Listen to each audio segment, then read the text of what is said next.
Hello दोस्तों, आज हम बात करने जा रहे हैं सेल्मा लेग्रोलोफ की एक बहुत ही famous short story the rat trap. Rat trap यानी चूहेदानी। तो ये कहानी एक रेड रेफ सेलर की है जो चूहेदानी अब बेचता है, उसके बारे में ये कहानी है। तो दोस्तों आइए इस कहानी की शुरुआत करते हैं। एक आदमी है जो चूहेदानी बेचकर अपनी जीविका चलाता है, फिर भी वो अपनी जीविका अच्छी तरीके से नहीं चला सकता। जो चूहेदानी बेच के उसको पैसे मिलते हैं वो एनफ नहीं है उसकी सरवाइव करने के लिए। तो वो क्या करता है कि कभी कभी भीख मांगता है और कभी कभी चोरी भी करता है।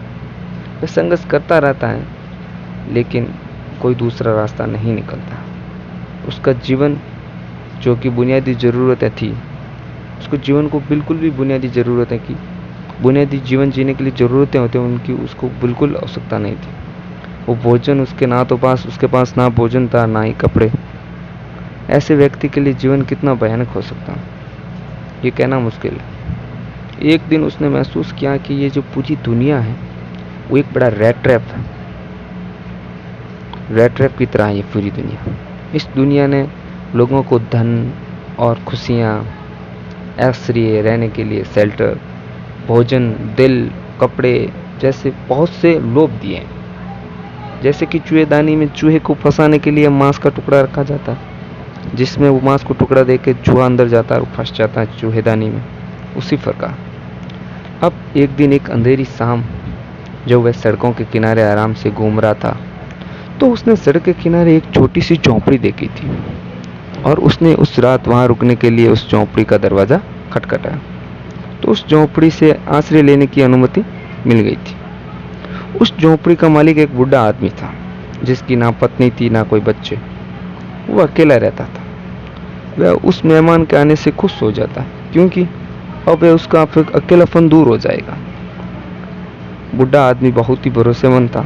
बहुत जल्दी वह हर किसी को अपनी बात बता देता था।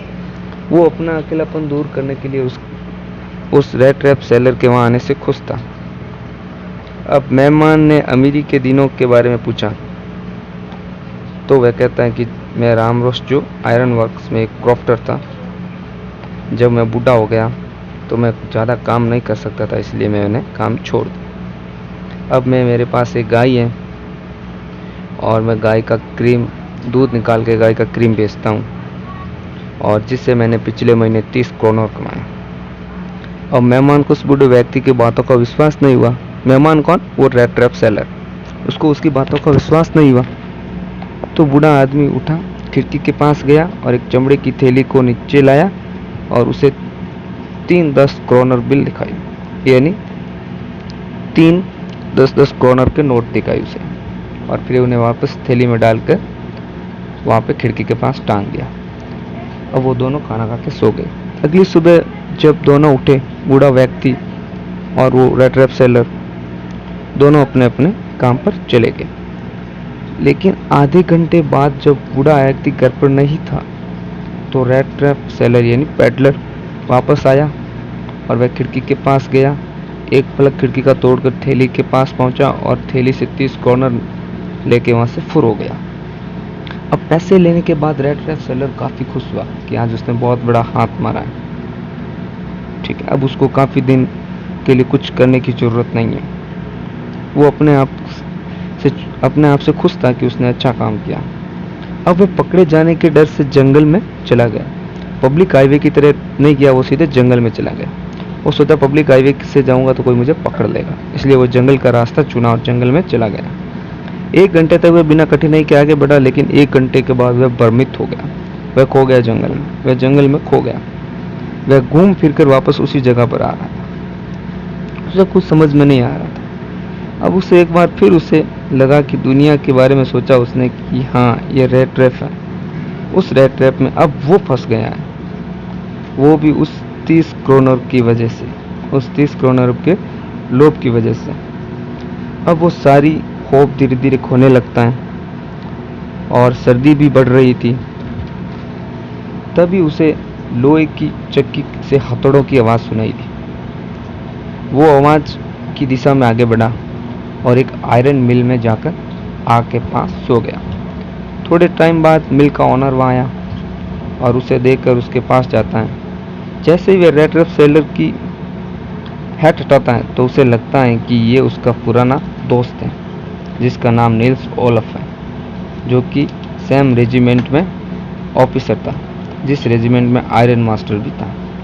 आयरन मास्टर उसे घर पर इनवाइट करता है और कहता है कि मैं और मेरी डॉटर ये सोच रहे थे कि क्रिसमस के अवसर पर हमारे घर पर कोई गेस्ट होता तो हमें अच्छा लगता। अब तुम आ गए हो तो तुम चलो, मैं तुम्हें अपने साथ ले जाने आया हूँ। अब रेड रेप सेलर उसे सच्चाई नहीं बता सकता।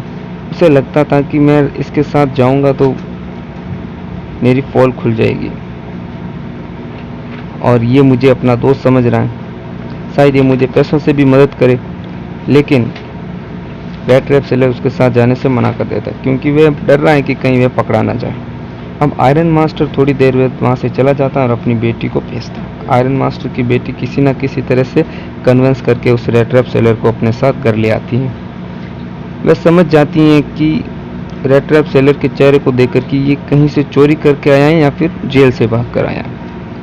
वह उसको अब खाना खिलाते हैं। अब वो स्नान करके साफ सुथरा होकर वापस खाना खाने के लिए डाइनिंग टेबल पर आता है तो आयरन मास्टर समझ जाता है कि ये उसका दोस्त नहीं है।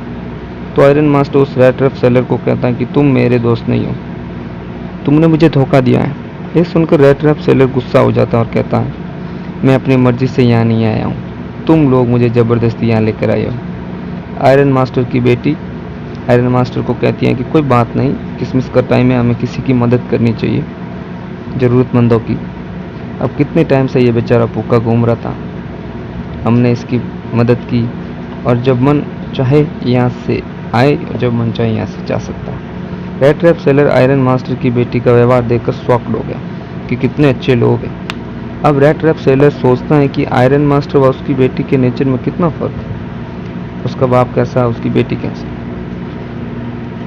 वो उसकी सच्चाई जानने के बाद भी उसको अच्छे से ट्रीट कर रहे हैं। अगले दिन क्रिसमस के दिन आयरन मास्टर व उसकी बेटी चर्च जाते हैं तो उन्हें पता चलता है कि किसी रेड रेप सेलर ने एक बूढ़े आदमी के 30 करोड़ चुरा लिए। तो ये सुनकर वो दोनों भागकर घर आते हैं और देखते हैं कि वो रेड रेप सेलर घर पर नहीं है। तो वे अपने नौकर से पूछते हैं कि वो अपने साथ क्या लेकर गया। तो नौकर बोलता है साथ तो कुछ नहीं लेकर गया, लेकिन वो एक गिफ्ट छोड़ कर गया।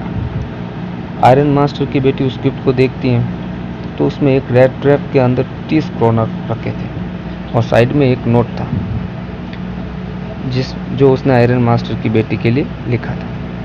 वो उसे पढ़ती है तो उसमें लिखा है कि रेड रेप सेलर काफ़ी ऑकवर्ड फील कर रहा था, जिस तरह से उसने उस आयरन मास्टर की बेटी ने उससे ट्रीट किया। उसने उसे पैडलर से कैप्टन के लेवल तक का समझा और सच्चाई जानने के बाद भी मदद की और वह उसे शर्मिंदा नहीं करना चाहता था, इसीलिए क्रिसमस पर उसे भेंट दे रहा है और ये पैसे तुम वापस उस ओल्ड मैन को दे देना।